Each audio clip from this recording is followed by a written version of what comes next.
You ever notice how sometime around 40, life suddenly feels heavier, but also strangely clearer? Like you're standing in the middle of a bridge, halfway between where you've been and where you're going, and everything you've ever carried now feels a little louder. The career, the kids, the parents who suddenly seem older than you remember, the expectations, the quiet voice asking, "What about me?" Welcome to midlife. Not a crisis, but a recalibration. Midlife, usually between ages 35 and 65, isn't just a number, it's a crossroads. Biologically, psychologically, socially, everything starts to shift. For many women, the first tremor comes around 40. It's that realization that life isn't just happening to you anymore. You're actively negotiating every piece of it. You might be caring for kids who suddenly have opinions about everything, while also checking on your parents' medications. You're still showing up at work, holding it together, smiling through deadlines. Yet deep down you sense something's changing. Is it hormones? Is it stress? Or is it simply evolution? Life asking, who are you becoming now? Researchers have spent decades trying to decode this phase. Studies like the Seattle Midlife Women's Health Study have revealed that around 40, women enter a period of profound biological recalibration. Perimenopause begins, energy shifts, moods fluctuate. It's not just chemistry, it's communication. Your body is talking to you, saying, it's time to take inventory. At the same time, psychologists call this the reevaluation phase. You start asking deeper questions, not just what you're doing, but why. And socially, the picture widens. Women now make up nearly 60% of caregivers, and almost half of all adults aged 40 to 59 find themselves in what's called the sandwich generation, squeezed between raising children and supporting aging parents. Think about that. You're holding two generations together, while trying not to fall apart yourself. It's no wonder burnout rates have skyrocketed. Studies show that 92% of working parents report emotional exhaustion. Relationships strain under invisible weight. Divorce rates for couples over 50, what experts call gray divorce, have doubled since the 1990s. But here's the twist. Beneath all this chaos, there's growth, there's power. Because when women navigate midlife proactively, something incredible happens. Confidence levels, once lower than men's in early adulthood, rise sharply. By 40, they're equal, and by 60, women often surpass men in self-assurance and emotional stability. It's as if the fog lifts. The noise of what you should be fades, and clarity takes its place. You begin to rewrite the script, on your own terms. Back in 1965, psychologist Elliot Jacques coined the term midlife crisis. He described it as a time of despair, when people realize their dreams won't all come true. But in the 1970s, feminist scholars challenged that idea. They reframed midlife not as decline, but liberation, a shedding of roles, a rediscovery of self. And they were right, because today midlife isn't an ending, it's a new beginning. A third chapter, as researchers from the SMWHS call it. Women are living longer, working longer, and defining success in more personal, authentic ways than ever before. Still, let's be honest, it's not easy. Studies show mothers still carry 71% of the mental load in households. That means most of the remembering, planning, worrying, it's on your shoulders. But the story doesn't end there, because awareness is power. And when women begin to understand the why behind their exhaustion, they also begin to find the how. How to reclaim balance, how to communicate needs, how to grow stronger through change. So maybe midlife isn't a crisis at all. Maybe it's an awakening. Maybe it's the moment when you finally stop chasing approval and start chasing peace. When you stop measuring your worth by roles, mother, daughter, employee, and start remembering that you're a person first, and maybe that's what freedom looks like. That's what. This is midlife, a bridge, not a breakdown. A recalibration, not a crisis. And if you lean into it, with curiosity, courage, and compassion, you might just find that the best part of your story is only beginning. Have you ever felt like you're the glue holding everyone together? but you're running out of strength to hold yourself? That's midlife for so many women. It's not just about getting older. It's about carrying everyone, your kids, your parents, your career, and somewhere in between. The parts of yourself that you've quietly set aside. This is where the story of midlife truly begins, not in isolation, but in a web of invisible connections and constant demands. She's 40, maybe 45. On paper, she's got it together. A job, a family, a home that mostly runs. But beneath the surface, there's a quiet war between responsibility and identity. Sociologists call her part of the sandwich generation. It's a term coined back in 1981 by Dorothy Miller and Elaine Brody to describe middle-aged adults squeezed between caring for their children and their aging parents. Today, nearly half of adults aged 40 to 59 live in this reality, and 6 out of 10 caregivers are women. Let that sink in. That's millions of women waking up every day, managing everyone else's lives while trying to remember their own dreams. Research shows women spend an extra 45 minutes a day on caregiving compared to men. That's not just time, it's mental space. The mental load, as researchers call it, means always thinking ahead. Who needs new shoes? Did mom take her pills? What's for dinner? Did I confirm the dentist appointment? Even when her partner helps, she's still the manager of the invisible work. A study in the Journal of Marriage and Family found that mothers shoulder 71% of the household's cognitive load, even in homes where both partners work full-time. That's not just unfair. It's exhausting. Take Maria. She's 42, a marketing executive, mother of 2 teens. Her mornings start before sunrise, and her nights end long after the kids go to bed. Lately, her body feels foreign. Fatigue, mood swings, and a new kind of anxiety she can't quite explain. She brushes it off as stress, but it's more than that. It's perimenopause, the hormonal transition before menopause, often beginning in the late 30s. The Seattle Midlife Women's Health Study found that over 80% of participants reported overlapping stress from family changes and health symptoms during this time. Maria's story isn't rare, it's reality, and she's not complaining. She's surviving. Now let's look at the circle around her. Her partner might see her juggling it all and think, she's got this. But under the surface, invisible labor creates invisible tension. In heterosexual households, men often share tasks but not the planning. It's the difference between doing the laundry and remembering it needs to be done. Even so, a 2023 Pew survey revealed something fascinating. Adults in the sandwich generation often report higher life satisfaction, 49% versus 38% of those who aren't caregiving. Why? Because caring for others can also create purpose. But when the load isn't shared fairly, that purpose can start to feel like punishment. Children, especially teens, often misread their mother's exhaustion as distance. They sense the shift but not the reason behind it.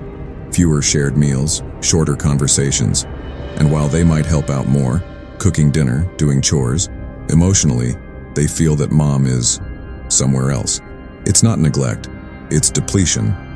And in multicultural families, the pressure can deepen. In Hispanic households, where filial duty, caring for elders, is a cultural expectation, the sandwich effect touches nearly 1 in 3 adults.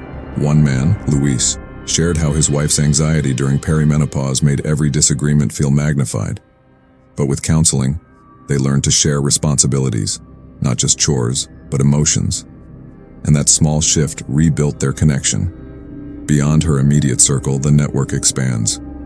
Her parents may need more care, medical visits, financial help, emotional presence. About 23% of U.S. adults now provide care for aging parents, and that number jumps to over 50% among those in their 40s. Meanwhile, friendships often fade, not from lack of love, but from lack of time.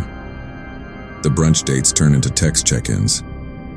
We should catch up soon becomes an empty promise. At work, ambition quietly collides with responsibility. 58% of caregivers admit they've turned down promotions or reduced hours to keep things afloat. And every one of those decisions adds another layer of guilt. The career that might have been, traded for the family that needed her. The toll runs deep. Physically, perimenopause brings insomnia, night sweats, and fatigue that caffeine can't fix. Emotionally, chronic stress raises the risk of anxiety and depression by as much as 30%. Financially, many Gen X women, born between 1965 and 1980, are still recovering from the 2008 economic crash that wiped out nearly half their savings. On average, they carry 37% more debt than men their age. And caregiving costs? Roughly $10,000 a year out of pocket. It's not just a time crunch, it's a life squeeze. Every direction pulls at once, and the woman in the middle bears the brunt. But here's the part that's often overlooked. Midlife doesn't only drain, it refines. As women learn to set boundaries, delegate, and prioritize, families begin to change too. Empathy grows, roles equalize. When couples face this phase as a team, communicating openly about needs and limits, they build stronger, more balanced partnerships. The Seattle Midlife Women's Health Study calls this period the third chapter. Not decline, not crisis, reinvention. Therapists often recommend small evidence-based tools, like CBT, cognitive behavioral therapy, for mood regulation, gratitude journaling to reframe stress, and support networks to replace isolation with solidarity. Each step, no matter how small, helps transform exhaustion into empowerment. So, who's involved in midlife transitions? Everyone. The woman at the center, her family, her community. It's not just her story, it's a shared ecosystem of change. When families understand what she's carrying, they don't just lighten her load, they help her rise. And in doing so, they all rise with her. If you've ever looked around your life and thought, how did everything start depending on me? You're not alone. For many women, midlife isn't marked by wrinkles or candles on a birthday cake. It's marked by weight, emotional, physical, invisible weight. But hidden beneath that weight are surprising strengths most people never talk about. Because what if this chapter isn't about decline at all? What if it's about rediscovery and the science that proves it? Let's start with what researchers call the invisible workload, that quiet, relentless mental juggling act that never stops. According to the University of Bath, mothers handle 71% of a family's cognitive labor, compared to fathers' 45%. That's everything from remembering birthdays to managing homework, to worrying about who's eating enough vegetables. It's what one sociologist called the unseen engine of family life. And that engine runs hot, until it burns out. This invisible mental work has consequences. 92% of working parents report feeling emotionally exhausted. Rates of depression, especially postpartum, have nearly doubled in the past 2 decades, rising from 9.4% to 19%. And the irony? The better a woman is at multitasking, the more invisible her effort becomes. People just assume she can handle it all. But when she begins setting boundaries, delegating tasks, or saying no, something powerful happens. Balance starts to return. Equity begins to grow. It's not selfish, it's sustainable. Here's another surprise. Perimenopause often begins earlier than most women expect, sometimes in the late 30s or early 40s. This transition, which can last 4 to 8 years, and up to 10 years for many Black women, isn't just about reproduction. It's about regulation. Fluctuating estrogen and progesterone affect mood, energy, sleep, and even memory. Symptoms like hot flashes, night sweats, anxiety, and brain fog can appear out of nowhere, just as career and family demands hit their peak. It's no coincidence that so many women around this age say, "I feel off, but I can't explain why." The truth is, their biology is changing. These symptoms aren't just hormones. They ripple through every relationship, every decision, every sense of self. But there's good news. Medical experts now emphasize that early intervention helps. The Mayo Clinic reports that hormone therapy before age 60, combined with lifestyle support, can reduce symptoms and strengthen long-term health. In other words, understanding what's happening isn't just about comfort, it's about control. Now here's the twist no one expects. Confidence doesn't decline in midlife, it rises. For decades, society sold the midlife crisis as decline, more wrinkles, less relevance. But data says the opposite. By age 40, women's self-esteem equals men's. By age 60, it surpasses it. That's not opinion. It's from longitudinal studies spanning decades. Why? Because by this stage, women know who they are. They've lived through enough storms to stop needing approval for surviving the rain. They've earned emotional intelligence, wisdom, and the ability to prioritize what truly matters. So while biology introduces chaos, psychology brings balance. It's almost poetic. Just when your body begins to slow down, your mind begins to stand taller. To understand why midlife feels the way it does today, we need to rewind a little. In 1965, psychologist Elliot Jacques coined the term midlife crisis. He described a stage of despair triggered by mortality awareness, mostly studied in men. But in the 1970s, something shifted. Feminism reframed that story, revealing that women weren't having crises. They were being liberated from narrow roles. By 1981, Dorothy Miller and Elaine Brody introduced the sandwich generation, naming the squeeze so many women silently endured. And from there, life just kept accelerating. Workforce participation among women surged from 30% in the 1940s to 60% by 2000. The myth of having it all emerged: career, motherhood, marriage, without enough support systems to make it possible. Perimenopause became a whispered topic instead of a shared conversation. No wonder burnout became the modern midlife anthem. And yet, in that history lies proof of progress. Each generation of women didn't just endure, they rewrote what midlife means. Turning 40 isn't a countdown, it's a checkpoint. A biological shift? Yes, but also a psychological awakening. The average age of perimenopause onset, 46, coincides almost perfectly with the age most people start reevaluating their careers and purpose. Around 1 in 3 women between 39 and 45 considers a major life pivot. Coincidence? Not really. It's biology and identity talking to each other. When hormones fluctuate, emotions surface, and those emotions ask questions like, is this the life I still want? Have I outgrown the version of myself I built for survival? So maybe the biggest surprise of all is this: the same years that challenge you the most also reveal your hidden strengths. The sleepless nights, the hot flashes, the mental load, they're not signs of weakness, they're signals of transformation.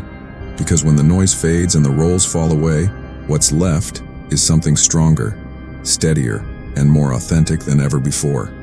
This isn't the beginning of the end, it's the beginning of becoming. At home, midlife becomes the epicenter of renegotiation. Night sweats interrupt dinners. Mood swings spark misunderstandings. A 2023 study found 80% of women in perimenopause reported family strains, but honest conversations can change that.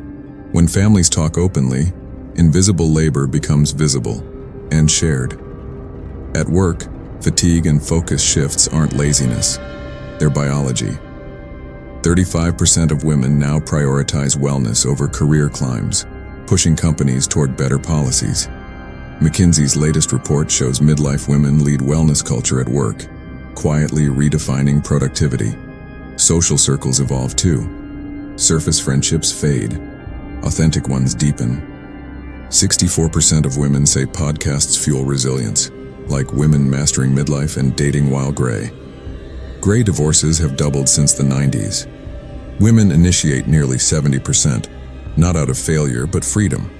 For many, midlife isn't the end of love. It's the beginning of selfhood. Generation X carries a triple weight: aging parents, teens, and careers that never pause. Ignoring that cost leads to burnout and depression. But awareness turns strain into strategy. Support isn't luxury, it's survival. For women and families alike, small actions matter. 15 minutes of self-care, honest check-ins, therapy without stigma. Men and families can help. Share chores, listen, learn. Midlife isn't a crisis, it's a recalibration. When women reclaim agency, families heal, workplaces evolve, and society learns to age with grace. Because the real surprise of midlife isn't what ends, it's what begins. Midlife is not the price of living, it's the proof of it.